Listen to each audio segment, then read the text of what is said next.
個重生趙飛燕咧係我自己前幾年嘅作品啦。咁先見人嘅咧就係呢個網絡互動版角色扮演遊戲。咁呢個戲咧就當時都係因應我自己想攞啲新嘅嘢啦。嗰時睇好多重生小説啊、穿越小説啊等等，就將呢個 idea 擺咗落去個戲裏面。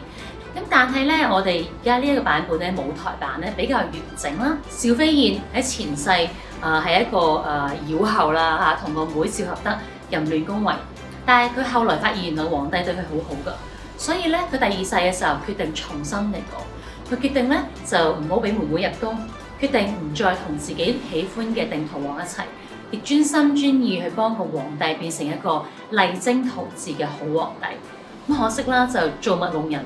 佢改變晒所有人生軌跡，但係到最後皇帝都係死咗。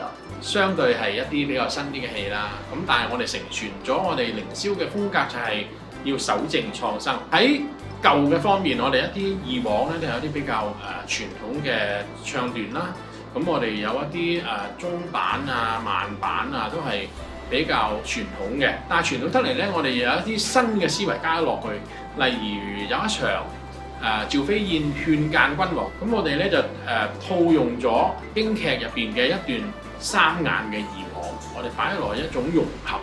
咁另外咧有好多我哋嘅，譬如廣東嘅音樂啦，我哋有漁舟晚唱啦，咁又有一啲香港啲嘅鬥行圖嘅小曲啊咁樣，咁希望有一種新啲嘅感覺。咁上次睇完之後咧，我都覺得要令到觀眾容易明咧，所以今次咧都係略作修改。有啲位咧係解説得清楚咗。重生趙飛燕咧，就個戲都好得意嘅嚇，我就去過皇榜啦嚇，山位原有山位。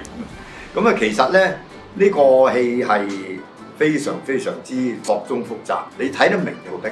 咁啊，希望大家真係留意睇嚇。呢個我係新戲嚟嘅，我就未做過，希望到陣時咧能夠咧令大家咧係一個滿意嘅晚上睇到個好戲。而喺呢個重生趙飛燕裏面咧，咁有一啲新啲嘅思維啦，咁希望大家令到觀眾覺得呢套戲對趙飛燕有一種另外一種嘅睇法。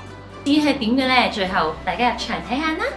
喺10月22號晚，邊度做咧？就係喺香港文化中心大劇院。記得到陣時7點半就開場，早啲到啊！